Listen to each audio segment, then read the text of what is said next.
Bonjour tout le monde!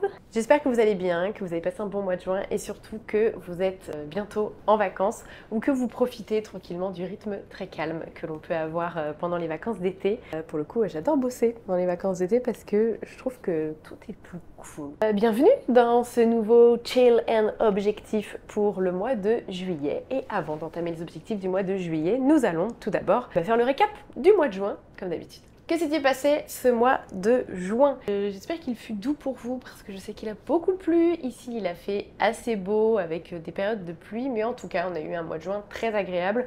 Donc c'était sympa de travailler, mais parfois un peu difficile parce qu'on a eu de fortes chaleurs et j'avais plus envie d'aller à la plage que de travailler. Mais je suis restée focus et j'ai eu quand même pas mal de boulot. Le premier objectif que je vous avais annoncé, c'était la création de contenu. Alors ça, c'est fait. Pour le coup, j'ai créé énormément de contenu pendant ce mois de juin. J'ai même planifié mes minutes guillemettes jusqu'à fin août, donc je suis tranquille pour l'été. Et ça, c'est un soulagement de savoir que voilà, j'ai du contenu qui se publie, plein de vidéos astuces pour vous. Donc restez sur les réseaux, que ce soit sur YouTube ou que ce soit sur Instagram. Vous devriez avoir des petites astuces qui pourraient vous plaire ou qui pourraient vous aider dans la réalisation de vos sous-vêtements. Restez à l'affût. Ensuite, le deuxième objectif, c'était les boutiques, de faire les boutiques, voilà, de faire du shopping. Non, le deuxième objectif, c'était de vendre de démarcher les boutiques pour pouvoir vendre les kits de petites culottes. C'est le néant, hein, on va pas se mentir. Ouais.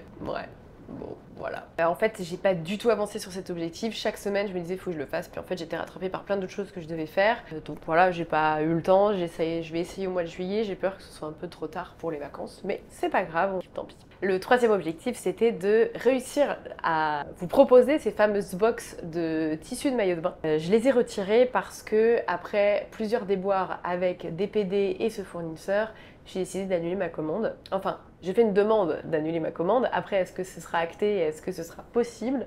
Je n'en sais rien. J'attends le retour encore de mon fournisseur.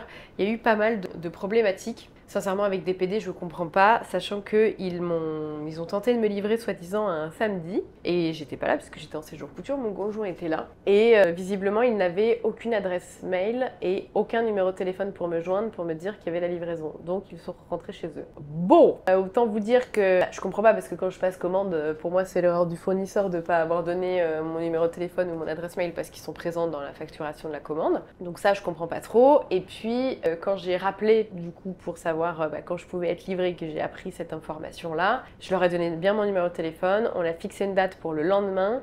Le lendemain, ils ne sont jamais venus. Quand j'ai rappelé, ils m'ont dit « Ah non, mais à 17h26, on a reçu le notification de votre expéditeur comme quoi ils voulaient récupérer la commande. » Et je dis « Mais peu importe, en théorie, j'aurais dû être livrée l'après-midi puisque justement, vous devriez me livrer entre 14h et 18h et vous me dites qu'à 17h26 vous avez eu une demande, mais en théorie je devais être livrée avant, on aurait pu m'appeler ou faire quelque chose. Ah mais moi vous pouvez faire réclamation mais ça change rien. Bon, j'ai contacté forcément mon expéditeur qui m'a dit écoutez, nous on n'a jamais fait cette demande puisqu'en fait on n'a pas le pouvoir de faire cette requête, donc il y a un gros problème de livraison avec DPD. Bon, je veux pas rentrer dans les clichés mais je sais qu'à Marseille c'est un peu compliqué en termes de livraison, donc pour le moment je leur ai dit écoutez, remboursez-moi et puis on verra. Je suis fortement déçue parce que j'avais très envie de les proposer, mais presque soulagée quand je serai remboursée parce que voilà, j'ai loupé la saison, moi j'ai pas perdu de l'argent pour rien. Voilà, j'ai perdu de l'énergie, ça s'arrête là. Et au pire, j'aurais perdu les frais de port. Bon, ça, c'est pas très grave. Voilà, c'était le troisième objectif. Donc on va dire que sur les trois objectifs, il y en a un qui est rempli pleinement et les autres qui ne sont pas du tout remplis. Mais j'ai fait énormément de choses. Au mois de juin, il y a eu le séjour couture sur le thème des maillots de bain qui s'est extrêmement bien déroulé. C'était super agréable parce que nous n'étions que 7 en tout. Donc retour un peu back to basic avec les petits groupes où on n'occupe qu'un seul gîte. Et ce fut un chouette moment, ce fut une vraie bulle où on a pu, enfin pour ma part, et j'ai l'impression que les filles aussi, se détendre énormément et puis y aller de manière beaucoup plus douce dans notre rythme. Donc très sympa comme séjour. Elles ont fait pas mal de maillots de bain et pas mal de lingerie aussi, donc on a pu un peu tout aborder. Ça a été très doux et très agréable. J'ai pour le coup reposté donc 2 séjours couture et cela fera partie des tops et des flops puisqu'on passe tout de suite au top et au flop du mois de juin. J'ai l'impression d'être une animatrice un peu de télé en disant ça. Alors le top, eh bien clairement c'est les séjours couture. J'ai calé le premier séjour couture pour la nouvelle collection qui arrivera donc fin 2024. Et j'ai à peine posté le séjour sur le groupe de toutes les personnes qui ont déjà participé au séjour, qui en fait il était complet. Une très belle surprise, donc ce ne sont quasiment que des anciens et après c'est des amis, je crois qu'il y a 2 amis d'anciens qui reviennent. Voilà, très chouette de pouvoir repasser un moment avec ces personnes, très chouette qu'elles me refassent confiance une nouvelle fois, très chouette de savoir que voilà, ça va être un séjour un peu doudou parce qu'il n'y a que des personnes que je connais et que j'apprécie, donc vraiment un chouette moment. Et puis dans la foulée, du coup, pour pallier à toutes les personnes qui n'ont pas pu s'inscrire, je me suis dit je vais reproposer un séjour dans la lancée. Donc moi ça me ferait rester 10 jours sur place. Et puis ben là, ma surprise encore une fois, en une semaine, tout fut réservé. Voilà. Que vous dire, je suis très flattée, je suis très heureuse. Je pense que c'est le thème aussi, nouvelle collection, qui rajoute aussi beaucoup d'intérêt, puisque forcément vous pouvez repartir avec tous les patrons de la collection à l'issue du séjour, plus tard bien sûr, une fois qu'ils seront corrigés. Donc effectivement, je pense que c'est un format qui plaît beaucoup, et je comprends qu'on ait envie de se lancer dans ces conditions-là. Après, c'est aussi pendant les vacances de la Toussaint, c'est dans quasiment 6 mois, donc ça donne le temps de s'organiser. Voilà, j'entends que ça puisse plaire, mais je m'y attendais pas à ce point. Sincèrement, on va pas se plaindre, je suis ravie que ça se passe dans ces conditions-là. Pour le moment, pour toutes les personnes qui me demandent si je vais remettre des séjours couture, je n'en remets pas du tout. Parce que, alors, tous les créneaux du mois de deuxième semestre 2024 sont pris. Enfin, non, il en reste toujours un du 13 au 16 décembre, mais je ne vais pas le prendre parce que ma famille habitant loin de chez moi, je vais profiter de ces moments-là pour monter et voir du monde pour les fêtes de Noël. Donc, en théorie, celui-ci, je ne me positionne pas dessus, et ensuite, ce sera en 2025. Mathias et Marion m'ont proposé potentiellement des créneaux avant le 26 octobre, donc soit début octobre, soit fin septembre, que j'ai refusé. Parce que, pour tout vous dire, les séjours couture, ça me prend beaucoup d'énergie et j'ai pas envie d'arriver là-bas avec cette impression de déjà vu, de savoir exactement ce qui va se passer. Déjà là, je trouve qu'une fois tous les 2 mois, je commençais à avoir un peu cette impression de voilà, refaire le même trajet, très routinier en fait, de répondre quasiment aux mêmes questions des gens. J'ai pas envie de rentrer dans cette routine, d'être blasée. J'ai beaucoup besoin de créativité, j'ai besoin de faire des choses complètement différentes et variées, c'est pour ça que j'entreprends. Donc si c'est pour, quand je donne des cours, rabâcher tout le temps la même chose, et même si c'est pas les mêmes personnes, que c'est pas dit de la même manière, forcément je perds plaisir, et j'ai pas envie de perdre plaisir, clairement, lors des séjours. C'est un moment aussi où je profite, où j'ai besoin de l'énergie des gens pour me rebooster. Donc si c'est pour qu'à chaque fois que j'y aille, j'ai l'impression de revivre un peu ce qui s'est passé le mois précédent ou 2 mois avant, ça n'a aucun intérêt. Donc je préfère en faire peu, mais les faire bien, plutôt qu'en faire beaucoup. On me dit souvent « Ah, mais tu pourrais en faire un tous les mois, ce serait très intéressant ».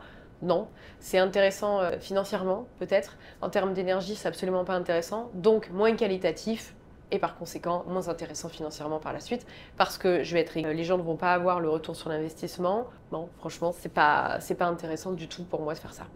Et le flop, voilà, hein, on va pas revenir dessus, c'est les box. Hein. Je suis déçue de pas avoir pu proposer des box de maillot de bain, de pas avoir eu de plan B, de peut-être pas avoir rebondi. Sincèrement, c'est comme ça, je préfère rester sur le positif et noter le négatif dans un coin pour ne pas refaire les mêmes erreurs, bien entendu. Maintenant, nous allons passer au mois de juillet.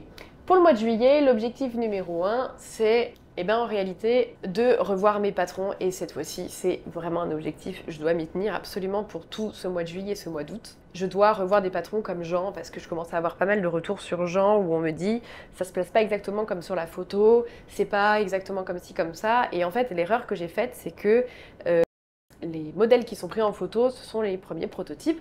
Ensuite, j'ai fait un séjour couture où on a validé les prototypes ou non. Et Jean, on l'a beaucoup modifié parce que forcément, de par sa forme particulière, on l'a beaucoup modifié. Et il y en a qui me reprochent que le trou arrive trop au niveau de l'arrêt des fesses. J'entends parfaitement et je comprends en fait que ce soit désagréable. Je ne l'ai pas retesté, je ne l'ai pas essayé, porté au quotidien avec cette nouvelle forme. Donc effectivement, je comprends que ce ne soit pas conforme par rapport à la photo. Et en fait, il faut que je regarde et que j'analyse, est-ce que c'est valable pour toutes les tailles, est-ce que c'est accentué sur les grandes tailles, voilà, à moi de regarder ça. Donc ça commence à devenir urgent. J'ai aussi le patron Alain dont je vous avais parlé, et j'ai le patron Suzanne aussi, donc voilà, j'ai beaucoup de petites choses à regarder comme ça, à corriger pour avoir un patron qui est nickel. Je dois aussi commencer à travailler sur la nouvelle collection parce que mine de rien ça va arriver très vite, et je me connais, je vais tout faire au dernier moment. bon, c'est pas idéal. Donc le mieux c'est de bosser là-dessus. Ça c'est le deuxième objectif. Et le troisième objectif, c'est d'essayer de mettre ces kits en boutique. Ah, vraiment, aussi c'est pareil, en fait le mois d'été c'est le moment où on refait un peu tous les objectifs qu'on n'a pas pu faire dans l'année et qui n'étaient pas très urgents. J'ai aussi un partenariat qui va arriver potentiellement, mais alors là je peux rien dire parce que rien n'est sûr. J'en saurai plus la semaine prochaine avec la marque la semaine prochaine. Donc j'aurai un partenariat qui va débouler, on sait pas. Je sais pas pour quand c'est, pas encore décidé de la deadline, donc pas dit que ce soit au mois de juillet que je travaille dessus, mais si je peux prendre l'avance, c'est une bonne raison aussi. Et puis aussi, pour ce qui est de la nouveauté qui arrive, je la lance normalement là, dans les prochains jours, vous avez 4 nouvelles box qui arrivent. Je vais vous en présenter 3 aujourd'hui. Alors, pour pallier au fait que j'avais pas de box de maillot de bain pour le mois de juin, je comptais pas faire de box pour le mois de juillet et le mois d'août, je comptais reprendre au mois de septembre, mais comme il n'y en a pas eu au mois de juin, je me suis dit, je vais aller faire un tour chez mon fournisseur, je vais voir avec lui ce qu'il peut m'avoir comme matière, les nouveautés qu'il a reçues, etc. Et puis, j'avais déjà vu la dernière fois un peu, j'avais lorgné, et là, il y en a un, c'est mon chouchou, je l'avais pas vu, et franchement, il est magnifique. J'ai décidé de faire 3 box, qui sont donc les box trio, c'est-à-dire que vous avez une microfibre, une dentelle et de l'élastique, qui sont moins chers que les box que vous avez habituellement, qui seront en série limitée pour le moment. Je ne pense pas pouvoir les offrir en intemporel parce que je ne pense pas qu'il y ait assez de quantité de la dentelle, mais à voir. Et je vous présente tout de suite les microfibres qu'il va y avoir avec la dentelle. La dentelle sera commune, c'est-à-dire que ce sera toujours celle-ci. Elle est rose, elle fait un peu beige, mais vous voyez, c'est entre rose et beige. Voilà, vous voyez un peu sur moi. La dentelle, ce sera celle-là. Elle est haute, mais pas non plus extrêmement haute. Maintenant, vous avez plein d'astuces pour agrandir votre dentelle, donc c'est pas grave. Elle sera disponible en 2 mètres dans la box et elle est élastique, suffisamment élastique. Vous voyez, elle revient bien, très bonne qualité. Il y en a beaucoup qui me l'ont acheté en braderie parce que pour la tester, j'avais déjà acheté plusieurs mètres en braderie. J'avais vraiment envie de voir si c'était ok en termes de lavage et qu'il n'y avait pas des fils d'élastane qui ressortaient. C'est très bien. Donc j'en suis ravie et j'ai décidé de la mixer avec des matières. Tenez-vous bien. La première matière, on va rentrer dans le fort. La première matière, c'est cette microfibre.